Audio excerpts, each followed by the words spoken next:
صلوات دیجیے اللہ. اور اگر ہم نے شرط پوری کر لی اور اعمال نہ کیے تو یہ ایسا ہے جیسے وضو کر لیا اور نماز نہیں پڑھی.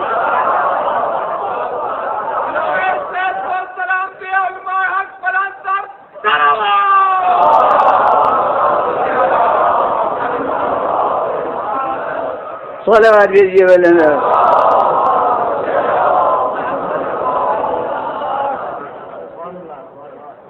اور اسے شاید کبھی سال گزشتہ بھی عرض کر چکا ہوں کہ یہ جو اصطلاح ہے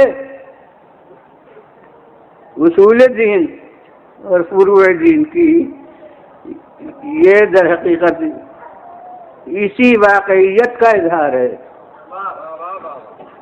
لوگ اس فروع دین کی لفظ سے بھی غلط فائدہ اٹھاتے ہیں کہ ارے نماز وغیرہ تو فروعی چیزیں ہیں، گویا فروعی کہہ کے اس کی اہمیت کو کم کرتے ہیں.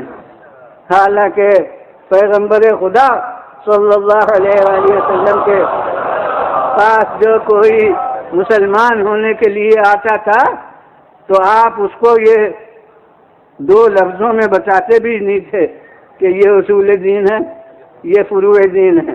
یہ بچوں کو ہم سکھاتے ہیں کہ اصول دین ہے اور یہ فروع دین ہے.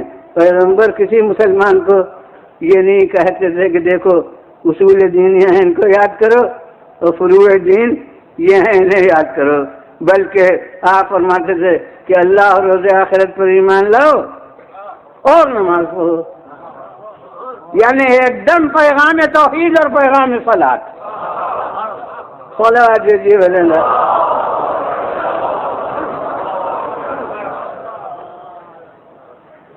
اس وقت یہ فرق اس کو سمجھایا نہیں جاتا تھا.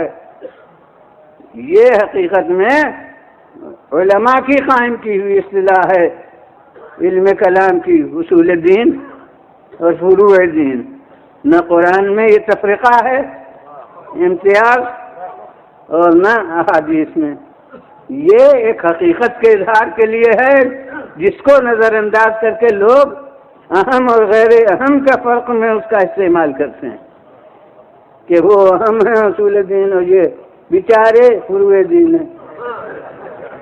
تو یہ بیچارے پن کے لیے فروع دین کی اصطلاح نہیں تھی، یہ ایک حقیقت کے اظہار کے لیے تھی.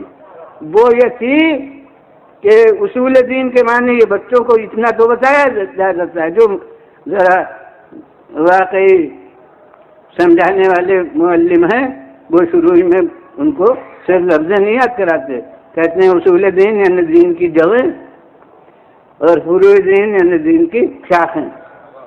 یہ بچوں کو بھی ترجمہ اس کا بتاتے ہیں. تو یہ اصول دین دین کی جڑیں اور فروع دین یعنی دین کی شاخیں، یہ ایک حقیقت کا اظہار ہے کہ اصول جو ہوتے ہیں یعنی جڑیں وہ نظروں کو دکھائی نہیں دیتی،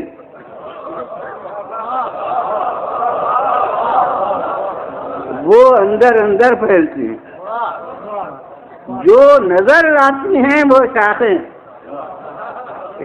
ہوتی ہیں اور وہ وابستہ ہوتی ہیں ان جڑوں سے اور ان جڑوں کے ذریعے سے ان تک خون حیات پہنچتا ہے.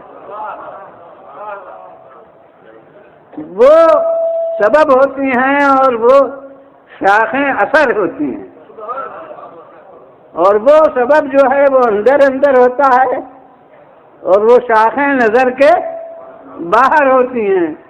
اسی طرح سے عقائد حقہ جو معیار ایمان ہیں وہ دل و دماغ کی تہوں کے اندر پھیلتے ہیں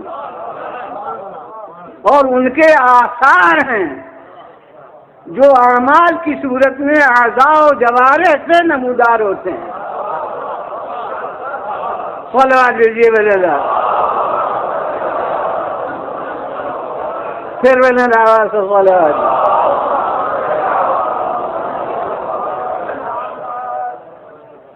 تو حضور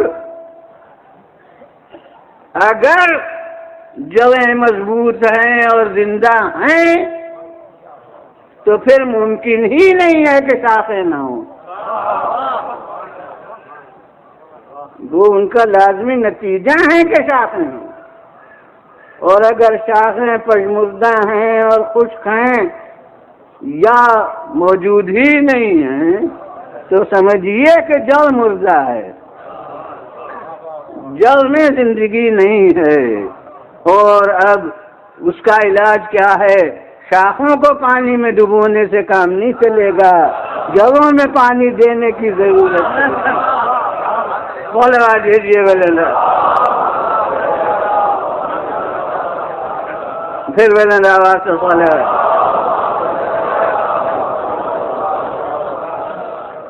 تو اسی طرح سے اگر اعمال صالحہ مفقود ہیں یا نظر تغافل ہیں یا کمزور نظر آتے ہیں تو سمجھنا پڑے گا کہ اصول مستحکم نہیں ہیں. دل و دماغ کے اندر وہ تصورات گویا سنے سنائے بس زبان پر ہیں، ذہن کے اندر وہ حقیقی تصورات راسخ نہیں ہیں.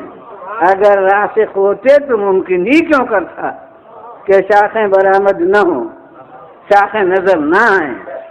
اب جناب والا وہ اگر جڑ مردہ ہے اور زندگی اس میں نہیں ہے تو شاخیں جو ہوں گی وہ پژمردہ ہوں گی، افسردہ ہوں گی. اور پھر اگر جڑ نہیں ہے اور شاخیں نظر آتی ہیں، جڑ اگر نہ ہو تو وہ بعد میں عرض کروں گا، اگر جڑ مردہ ہے، بے جان ہے، کمزور ہے تو شاخیں افسردہ ہوں گی، شاخیں پژمردہ ہوں گی، خشک ہوں گی تو ثمر کیا ملے گا؟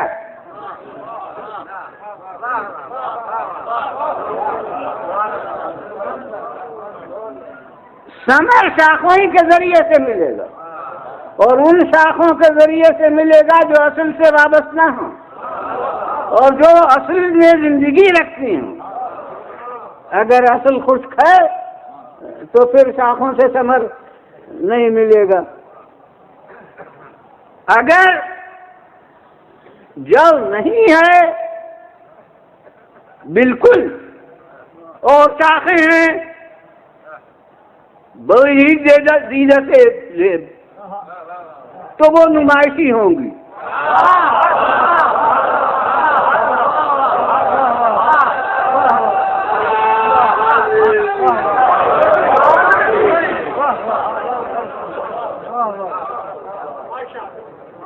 فائدہ وقتی نمائشی شاخوں سے بھی حاصل ہو جائے گا،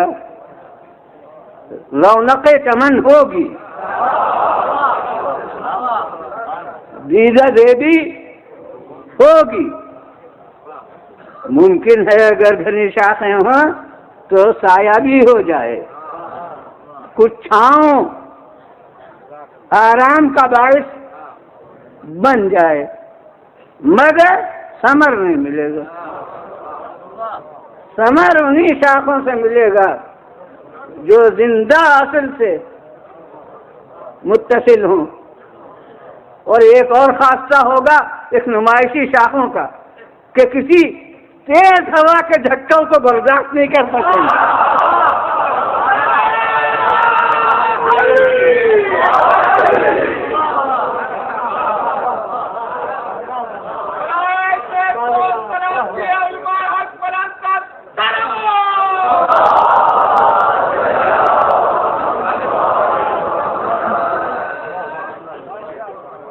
بس جب تک کہ حالات پرسکون ہیں تب تک شاخیں نظر آ رہی ہیں، اور ادھر کوئی تیز وقت کے خطرے کا جھٹکا چلا اور بس اب کوئی شاخ کہیں ہوگی، کوئی شاخ کہیں ہوگی، کوئی کہیں.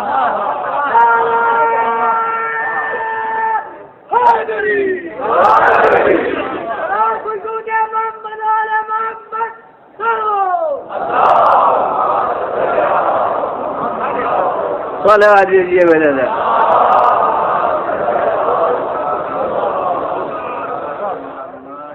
اگر جو ہے کسی حالت میں خواہ مردہ ہو یا خشک ہو اور شاخیں نہیں ہیں تو ثمر پھر بھی نہیں ملے گا، مگر امید کی جا سکتی ہے کہ اس جو میں زندگی پیدا ہو جائے تو پھر شاخیں نکل آئیں۔ اس لیے مایوسی انہی کو ہوگی جن کے جویں نہ ہوں۔ یہی قرآن نے کہا ہے کہ لا یئس من روح اللہ الا القوم الکافرون، اللہ کی رحمت سے نا امید بس انہی کو ہونا چاہیے جو مانتے ہی نہیں ہیں، کافرین ہیں، جو حقیقت کو تسلیم ہی نہیں کرتے ہیں، جن کے اصل ہے ہی نہیں۔ تو اصل مایوسی ان کو ہونا چاہیے، اور جہاں جو ہے چاہے کچھ بھی ہو، مردہ ہو، بے جان ہو، انہیں بالکل بے آس نہیں ہونا چاہیے، انہیں امید ہونا چاہیے کہ کسی صورت سے ممکن ہے کہ اس کی تلافی ہو جائے۔ اور اللہ کریم ہے، اس نے اسی امید کو طاقت دینے کے لیے توبہ کا دروازہ بند نہیں کیا۔